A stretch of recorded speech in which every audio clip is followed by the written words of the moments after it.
ರಾಜ್ಯದಲ್ಲಿ ಮುಖ್ಯಮಂತ್ರಿ ಬದಲಾವಣೆ, ಸಚಿವ ಸಂಪುಟ ಪುನರ್ರಚನೆ, ವಿಸ್ತರಣೆ ಹೀಗೆ ನಾನಾ ಚರ್ಚೆಗಳು ನಡೆದಿವೆ. ವಾಲ್ಮೀಕಿ ಅಭಿವೃದ್ಧಿ ನಿಗಮದ ಹಣ ಅಕ್ರಮ ವರ್ಗಾವಣೆ ಹಗರಣದಿಂದಾಗಿ ಸಚಿವ ಸ್ಥಾನ ಕಳೆದುಕೊಂಡ ಬಳ್ಳಾರಿ ಶಾಸಕ ಬಿ. ನಾಗೇಂದ್ರ ಮತ್ತೆ ಮಂತ್ರಿ ಆಗುವುದು ಖಚಿತ ಎಂದು CM Siddaramaiah, DCM DK Shivakumar ಸೇರಿದಂತೆ ಹಲವರು ಕಳೆದ ಹಲವಾರು ತಿಂಗಳಿಂದ ಹೇಳುತ್ತಿದ್ದರೂ ನಾಗೇಂದ್ರಗೆ ಇನ್ನೂ ಮಂತ್ರಿ ಭಾಗ್ಯ ಒಲಿದಿಲ್ಲ. ಗಣಿ ಅಕ್ರಮ, ವಾಲ್ಮೀಕಿ ಅಭಿವೃದ್ಧಿ ನಿಗಮದ ಹಗರಣ ಬದಿಗಿಟ್ಟು ರಾಜಕೀಯವಾಗಿ ನೋಡುವುದಾದರೆ ನಾಗೇಂದ್ರ ಮಂತ್ರಿಯಾಗುವ ಎಲ್ಲ ಅರ್ಹತೆ ಹೊಂದಿದ್ದಾರೆ. ಆದರೆ ತುಂಬಾ ನಾಜೂಕಿನ ಮನುಷ್ಯ. ಎಲ್ಲವನ್ನೂ ಅಳೆದು ತೂಗಿ ಹೆಜ್ಜೆ ಇಡುವುದರಿಂದ ರಾಜಕೀಯವಾಗಿ ಒಂದೆರಡು ಹೆಜ್ಜೆ ಹಿಂದೆ ಉಳಿದುಬಿಟ್ಟಿದ್ದಾರೆ. 2 ದಶಕಕ್ಕೂ ಹೆಚ್ಚು ಕಾಲದಿಂದ ರಾಜಕೀಯದಲ್ಲಿದ್ದು 4 ಬಾರಿ ಶಾಸಕರಾಗಿದ್ದರೂ ನಾಗೇಂದ್ರ ಇನ್ನೂ ನಾಜೂಕುತನ ಬಿಟ್ಟಿಲ್ಲ. ಈ ನಾಜೂಕುತನವೇ ಅವರ ರಾಜಕೀಯ ಹಿನ್ನಡೆಗೆ ಕಾರಣವಾಗಿದೆ.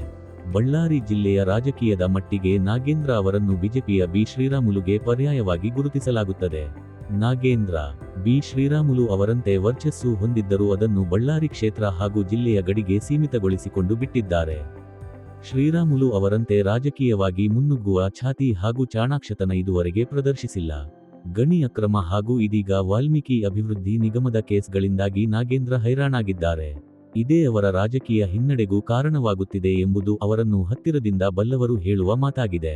ಕೂಡ್ಲಿಗಿಯಿಂದ 1 ಬಾರಿ ಬಿಜೆಪಿ, ಮತ್ತೊಂದು ಬಾರಿ ಪಕ್ಷೇತರರಾಗಿ ಗೆದ್ದಿದ್ದ ನಾಗೇಂದ್ರ, ಬಳ್ಳಾರಿಯಿಂದ 2 ಬಾರಿ ಕಾಂಗ್ರೆಸ್ನಿಂದ ಶಾಸಕರಾಗಿದ್ದಾರೆ. ಒಂದು ಕಾಲದ ಸಂಗಾತಿಗಳಾದ ಸಣ್ಣ ಫಕ್ಕೀರಪ್ಪ ಅವರನ್ನು 2018 ರಲ್ಲಿ ಹಾಗೂ 2023 ರಲ್ಲಿ ಬಿ. ಶ್ರೀರಾಮುಲು ಅವರನ್ನೇ ಚುನಾವಣೆಯಲ್ಲಿ ಚಿತ್ ಮಾಡಿದ್ದರೂ ಅರ್ಹವಾಗಿ ದಕ್ಕಬೇಕಾದ ಸ್ಥಾನಮಾನ ನಾಗೇಂದ್ರ ಅವರಿಗೆ ಮರೀಚಿಕೆಯಾಗಿದೆ. 2018 ರ ವಿಧಾನಸಭಾ ಚುನಾವಣೆಯಲ್ಲಿ ಸಿರಗುಪ್ಪದಲ್ಲಿ ಅಳಿಯ ಬಿ. ಮುರಳೀಕೃಷ್ಣ ಅವರನ್ನು ಗೆಲ್ಲಿಸಿಕೊಳ್ಳಲು ಸಾಧ್ಯವಾಗದ 2019 ರಲ್ಲಿ ಸಹೋದರ ವೆಂಕಟೇಶ್ ಪ್ರಸಾದ್ ಅವರಿಗೆ ಲೋಕಸಭಾ ಚುನಾವಣೆ ಟಿಕೆಟ್ ಗಿಟ್ಟಿಸಿಕೊಳ್ಳಲು ಆಗದ ನಾಗೇಂದ್ರ, ಯುವಜನ ಸೇವೆ ಮತ್ತು ಕ್ರೀಡೆ ಹಾಗೂ ಪರಿಶಿಷ್ಟ ವರ್ಗಗಳ ಕಲ್ಯಾಣ ಇಲಾಖೆಯೊಂದಿಗೆ ಬಳ್ಳಾರಿ ಜಿಲ್ಲಾ ಉಸ್ತುವಾರಿ ಮಂತ್ರಿಯಾಗಿ 2024 ರ ಲೋಕಸಭಾ ಚುನಾವಣೆಯಲ್ಲಿ ಕಾಂಗ್ರೆಸ್ ಅಭ್ಯರ್ಥಿ ಇ. ತುಕಾರಾಂ ಅವರನ್ನು ಗೆಲ್ಲಿಸಲು ಮುಂದಾಗಿ ಇದೀಗ ಪಡಬಾರದ ಕಷ್ಟಗಳಿಗೆ ಸಿಲುಕಿ ಪರದಾಡುತ್ತಿದ್ದಾರೆ. ಕಾಂಗ್ರೆಸ್ ನಾಗೇಂದ್ರ ಅವರನ್ನು ಮತ್ತೆ ಮಂತ್ರಿ ಮಾಡಿದರೆ ಅದು ಅವರಿಗೆ ಅರ್ಹವಾಗಿ ಸಿಗಬೇಕಾದ ಫಲವೇ ಹೊರತು ಕೊಡುಗೆ ಏನೂ ಅಲ್ಲ. ಆದರೆ ಮಂತ್ರಿ ಸ್ಥಾನ ನೀಡದಿದ್ದರೆ ಮಾತ್ರ ಅದು ನಾಗೇಂದ್ರ ಅವರಿಗೆ ಮಾಡುವ ಅವಮಾನವಲ್ಲದೆ ಮತ್ತೇನೂ ಅಲ್ಲ ಎಂದು ಹೇಳಬಹುದು. ಬಳ್ಳಾರಿ ಜಿಲ್ಲೆಯ ಎಲ್ಲ 5 ಕ್ಷೇತ್ರಗಳಲ್ಲಿ ಕಾಂಗ್ರೆಸ್ ಶಾಸಕರಿದ್ದಾರೆ. ಕಳೆದ 2 ದಶಕದಿಂದ ಸಂಡೂರು ಹೊರತುಪಡಿಸಿ ಬಿಜೆಪಿ ಭದ್ರಕೋಟೆಯಾಗಿದ್ದ ಬಳ್ಳಾರಿಯಲ್ಲಿ ಕಾಂಗ್ರೆಸ್ ಕೈ ಮೇಲಾಗುವಲ್ಲಿ ನಾಗೇಂದ್ರ ಪಾತ್ರವು ಪ್ರಮುಖವಾಗಿದೆ.